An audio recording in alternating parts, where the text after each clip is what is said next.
국가관리위원회 내무부는 부동산 중개인을 대상으로 사업자 등록을 명령하였습니다. 2022년 11월 9일 미얀마 자금 세탁 방지 중앙위원회는 부동산 중개인에 대한 공문을 발표한 바 있으며 미얀마 전역 자금 세탁 방지를 위해 부동산 중개인들은 임대 및 구매 서비스를 제공하기 위해 금융정보분석원에 등록을 해야 한다는 내용입니다.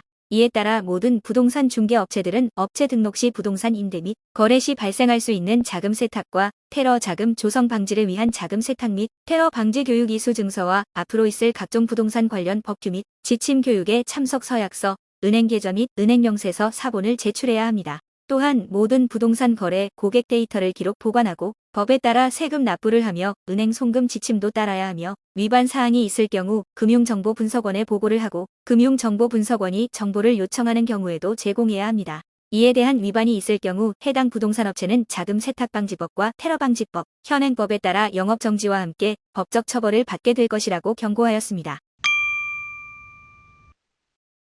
2022년 12월 5일 네피도에서 제3차 미얀마-러시아 무역경제협력위원회 회의를 개최하였습니다. 회의에는 국가관리위원회 칸조 대외투자경제관계부 장관과 아웅 나잉우 상무부 장관, 미얀마 중앙은행, 미얀마 상공회의소 관계자들과 막심 리셰트니코프 러시아 경제개발부 장관이 이끄는 대표단 및 양국 기업인 300명이 참석하였습니다.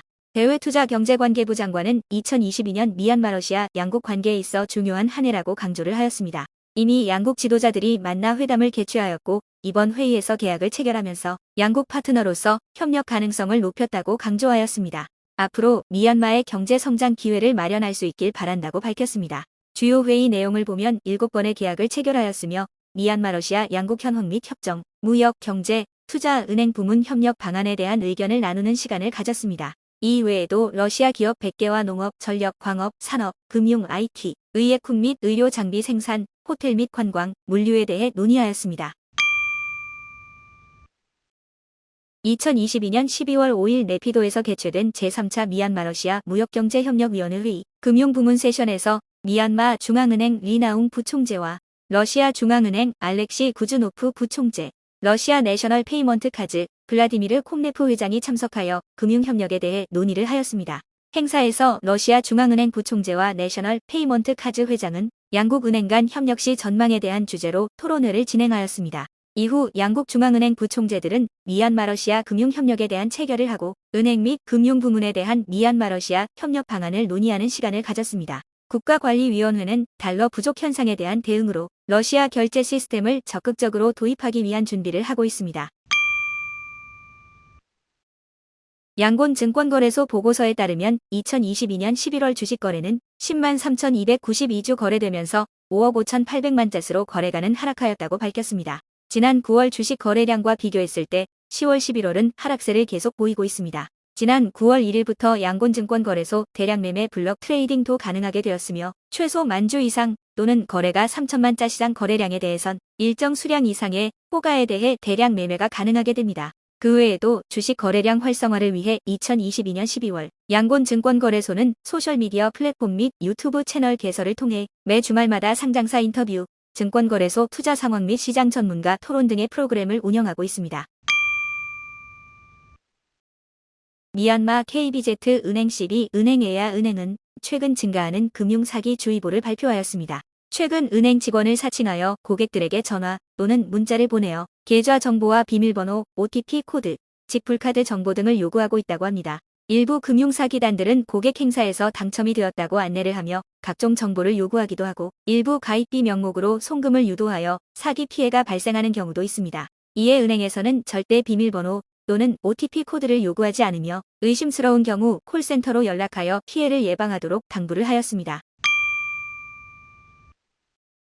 양곤전력공사는 5개 타운십을 대상으로 지능형 전력 계량 시스템을 설치하고 전력 미터기 확인용 애플리케이션 미비를 통해 실시간 사용량을 확인할 수 있게 된다고 밝혔습니다. 현재 적용되는 타운십에서는 지능형 전력 계량 시스템이 적용된 디지털 미터기 66,189개가 설치되어 98%가 설치 완료되었다고 합니다. 아직 설치되지 않는 900세대 디지털 미터기는 설치가 완료될 예정입니다. 과거에는 각 아파트마다 별개의 송전선을 사용하도록 하는 규정이 있어 거주지역 전봇대는 전선으로 엉켜 미관상 보기 좋지 않았으나 지능형 전력 계량 시스템 운영으로 송전선 하나로 여러 아파트 단지로 분배를 할 수 있게 되어 흉측하게 전선들이 엉켜있는 모습도 줄여나갈 수 있을 것으로 기대하며 전력 손실도 줄이면서 정확한 전력 계량이 가능해지는 효과를 기대하고 있습니다. 2022년 12월 8일 미얀마 국가관리위원회는 흘라소 전 양곤주지사, 아웅따누 전 양곤 경제부 장관, 소소쪼 전 사무총장에 대해 부정부패 혐의로 징역형을 선고하였다고 발표하였습니다. 이들은 지난 6월 15일 미얀마 부정부패근절위원회에서 부정부패 혐의로 기소한 바 있으며 전 양곤주지사는 징역 15년형, 전 양곤경제부 장관은 징역 20년형, 전 사무총장은 징역 6년형을 선고받았습니다. 주요 혐의를 보면 2021년 6월 22일부터 2022년 1월 21일까지 전 양곤주지사와 양곤경제부 장관은 양곤지역토지관리위원회에서 시세보다 저렴하게 부지가를 책정하여 민영업체에 매각하고 380억짜가량의 정부 손실을 초래한 것이라고 합니다. 2022년 12월 7일 국민통합정부 이몬 국방부 장관은 국민방위군 대원들을 대상으로 한 방송에서 국민방위군 행동강령을 준수해야 국가관리위원회 국방부와 싸우는 국민방위군으로서 위상을 높일 수 있다고 강조하였습니다. 보미혁명을 성공시키기 위해선 저항 세력에게 가장 필요한 것은 확실한 지휘 체계를 구축해야 하는 것이라고 밝히며 국민통합정부 산하 국민방위군은 북부, 중부, 남부 사령부를 구축하고 각 지역별 국민방위군들과 접촉을 하고 있다고 설명하였습니다. 또한 소수민족 무장단체들과도 협력하여 관할 지역에 대한 통제를 하고 있다고 설명하였습니다. 이번 발언은 최근 저항 세력의 민간인 집단 구타 이후에 사살을 하는 동영상이 공개되고 지역 국민방위군 간 세력 다툼이 발생하면서 비난이 발생하고 있는 것에 대한 대응으로 보고 있습니다. 최근 국민통합정부는 사가인 지역 쉐보 타운십에서 여성 변호사를 살해한 혐의에 대해 조사를 착수하였다고 합니다. 지난 12월 1일 이 지역 국민방위군은 쉐보 타운십 지방법원에서 이를 보고 돌아오던 여성 변호사와 동행 2명을 법원 공판에서 신문을 진행했다는 이유로 구금을 했다고 합니다. 동행 2명은 다음 날 석방이 되었지만 변호사는 계속 구금이 되었으며 그녀의 어머니가 국민방위군 사령관에게 서신을 보내 국가관리위원회와 아무 관련이 없으며 그녀의 아들은 이미 선동 혐의로 기소가 되었다고 설명하였다고 합니다. 하지만 이후 국민통합정부 관할 국민방위군 사령부에서는 그녀가 사망했다는 답변을 했다고 합니다. 익명의 소식통에 따르면 이미 12월 2일 깐바루 국민방위군 사대대에서 사살을 했음에도 현지 지휘관들은 현황 파악을 전혀 못하고 있었다고 합니다. 12월 5일 저녁에서야 국민방위군 지휘관에게 보고가 되었다고 하며 조사가 착수되었다고 합니다. 하지만 지금까지 발생한 이런 사건들에 대해서 제대로 된 국민방위군 처벌은 효과가 없어 큰 기대를 할 수 없는 상황입니다. 주미얀마 미국 대사관 대사 토마스 바하의 임기가 2022년 12월 끝나면서 미국 정부는 미얀마 신임 대사를 임명하지 않을 것이라고 밝혔습니다. 임기를 마치는 토마스 바하는 2021년 1월 주미얀마 미국 대사로 임명이 되었으며 임기를 마치면 데버러 린 대리 대사가 활동할 것이라고 합니다. 전임 대사였던 스칸 마시얼은 미나웅 흘라잉 위원장에게 신임장을 제출하게 되면 환영받지 못하는 사진 촬영 기회만 제공하는 것이 될 것이라고 지적을 하며 이번 신임 대사 임명 보류는 미국 미얀마 외교 단절을 하는 것이 아니라 1990년대 초반과 같은 외교관계 격화라고 밝혔습니다. 2022년 12월 8일에는 프로그레시브 보이스 창립자 킨 오마르가 페이스북을 통해 미국 의회에서 버마 법안이 통과할 것이라고 밝히기도 하였습니다. 하지만 독립법안이 아닌 미국 의회 국방수권법의 일부안으로 통과가 될 예정이라고 합니다. 2021년 10월 5일 미국 하원 의원 그레고리 믹스는 하원에 버마 법안을 제출하였고 2022년 4월 6일 하원 의회에서 법안이 통과되었습니다.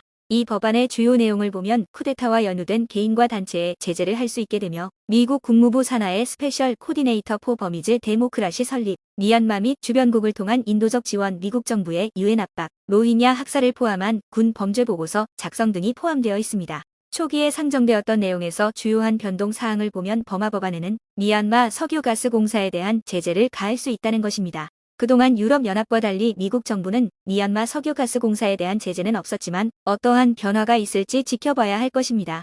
미얀마 일부 정치 분석가들은 미국 하원에서 통과된 버마 법안이 보미혁명이 한 단계 나아가는 것을 보여주고 있다고 강조하였습니다. 이들이 중요하게 보는 부분은 이 법안을 통해 미국 정부가 소수민족 무장단체와 국민방위군에게 비살상용 기술 지원을 공식적으로 할 수 있게 된다는 것으로 보고 있습니다.